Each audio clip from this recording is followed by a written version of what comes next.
To create this audio file, we will use Google Text-to-Speech. And before we do anything, we will install Google Text-to-Speech. To do this, we will use pip install GTTS. On Windows, you will use pip. On Mac and Linux, pip might be called pip3. And also, the virtual environment folder on Windows will look a bit different than Linux. But this is the folder structure. It doesn't have to do anything with our script. But this is due to the operating system differences. Okay. Now we have installed Google Text-to-Speech. I'll close this window. The next thing that we should do is to consult the documentation. So to do this, you can just type GTTS and you will find the documentation in here. It will give you the syntax along with some examples. Okay, this is great. So let's first create our script.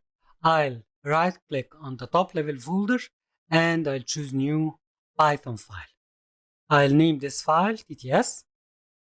If we are gonna import some libraries in any Python script, I prefer to do it at the top. So normally the top level section in any Python script will be dedicated for the import statement. So in order to import Google Text-to-Speech, we will type from GTTS import GTTS. Okay. The next thing is to declare a variable. I'll declare variable TTS, which will equal to GTTS.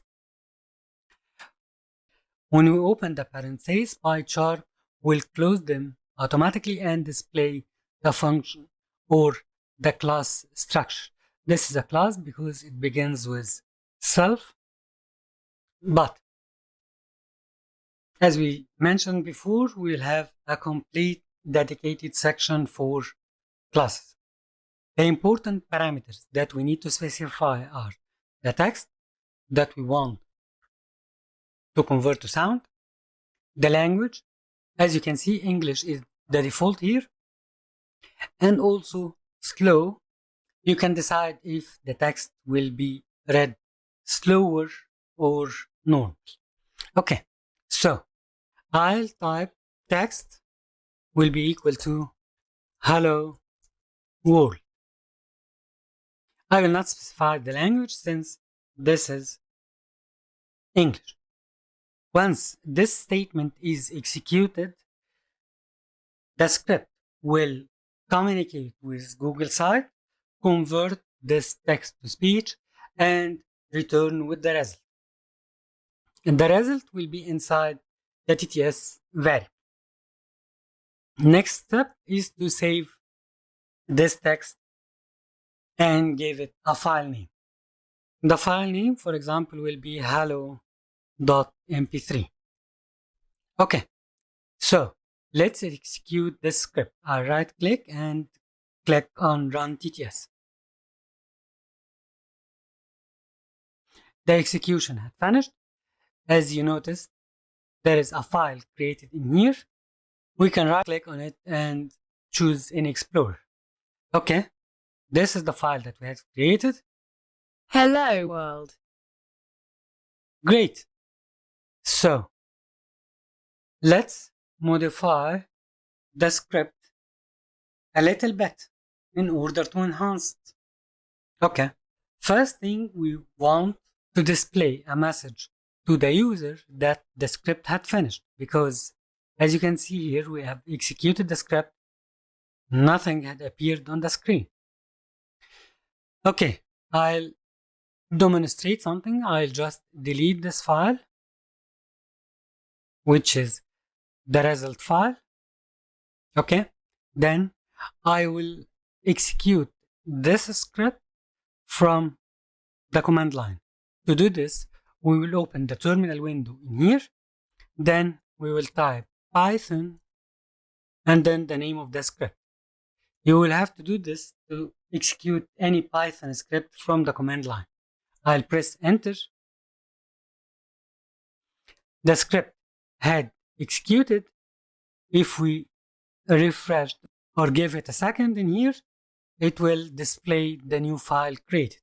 So this means that when we executed the script, nothing appeared on the screen to tell the user that the script executed successfully.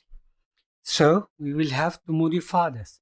To do this, we will simply put a print statement that will tell the user that file saved successfully.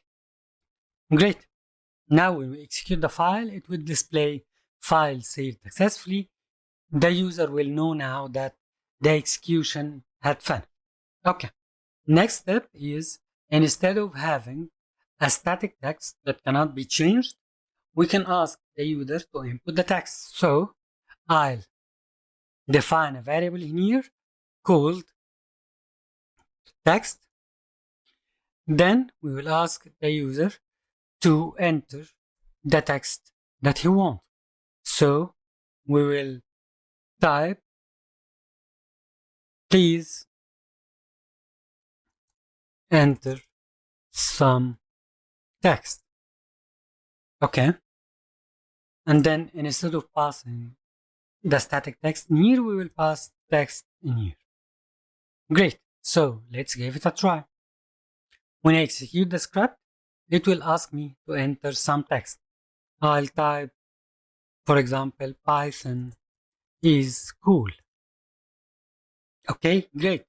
After I press enter, it had created the file. Let's check it out.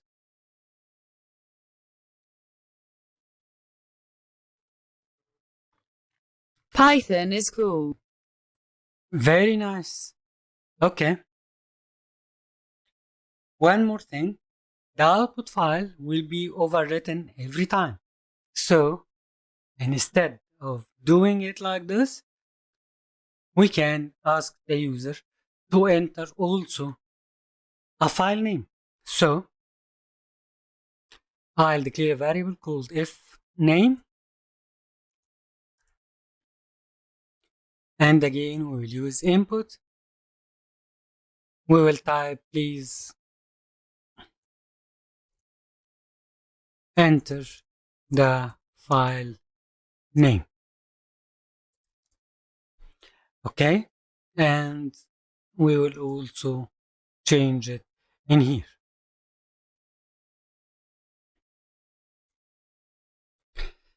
Great.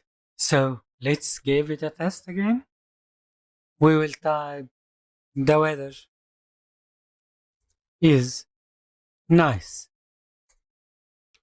The file name will be weather, for example, .mp3.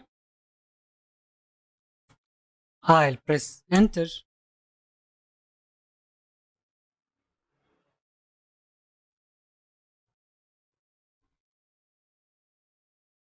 And if you notice, a new file created in here called weather. If we play it, The weather is nice. very good.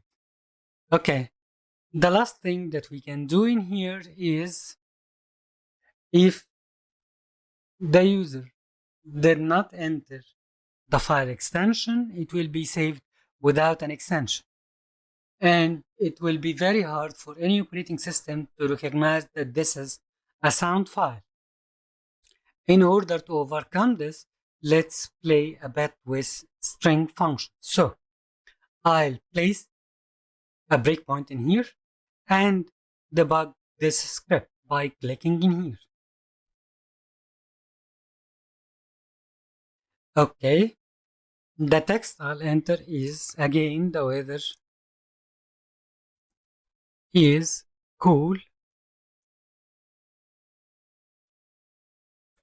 the file name will be again weather.mp3. Okay, after I click enter, the execution had stopped in here.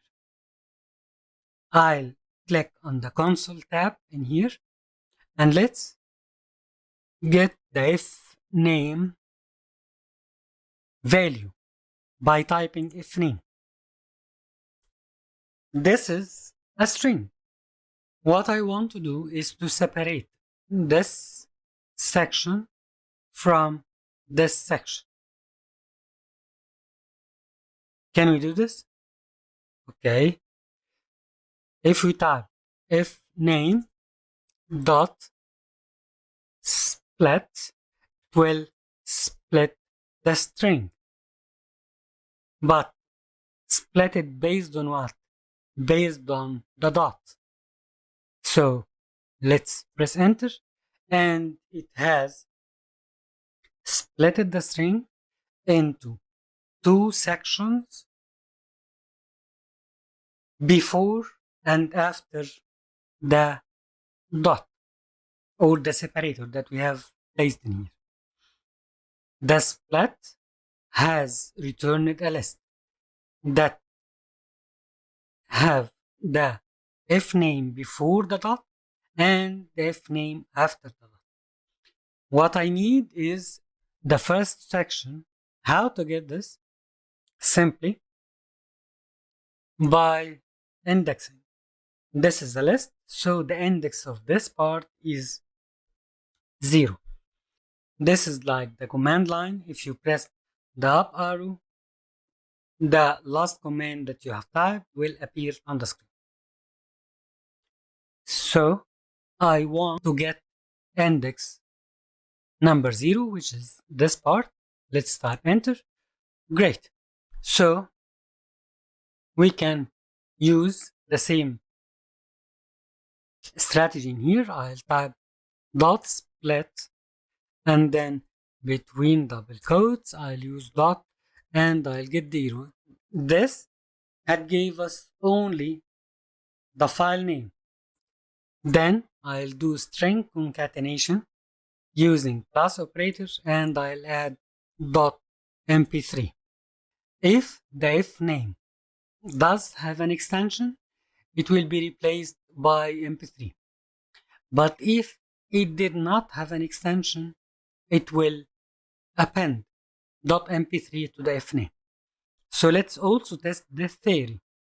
I can reassign the variable directly from the console in here. So if I type if name equals weather, it will set the if name to weather.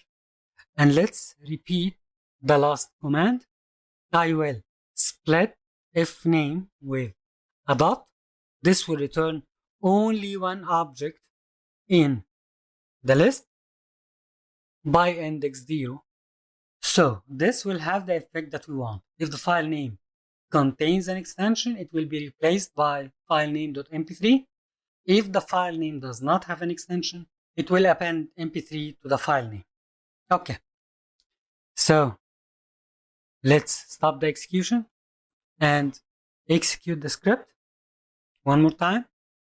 I will type Google TTS is very nice.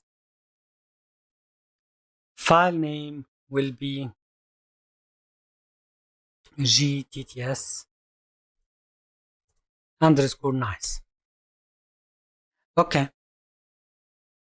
Now let's check it out. Google TTS is very nice. Okay. We have now got a fully working script that we can use from the command line. But what if we want to import it in another script? We will have to modify it a little bit. So let's try it out. I'll define function called create TTS, which will take two parameters, text and file name. The function will only convert the text and save the file.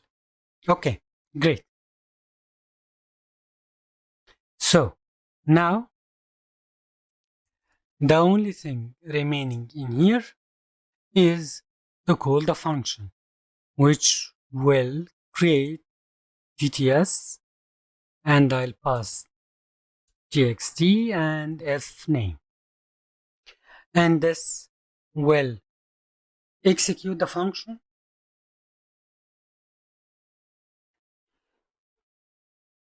We'll have to change this to text and this to file name. Okay. So let's try it out one more time. This time I'll type today is hot. File name hot. Great. So let's try this file. Today is hot. Very good.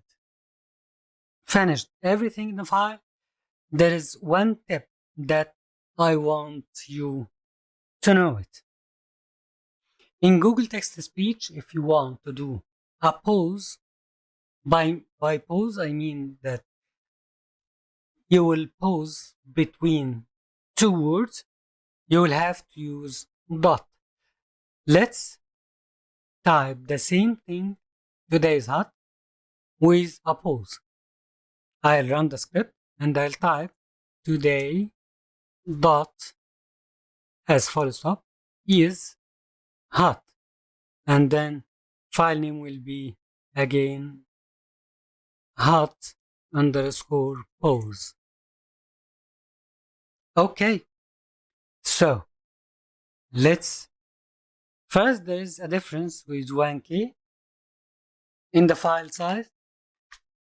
Let's check the new file. Today is hot. Very nice. Let's check the old file. Today is hot. There is a clear difference between the two files. Okay, this will conclude our lecture. Thank you for watching and join me in the next lecture.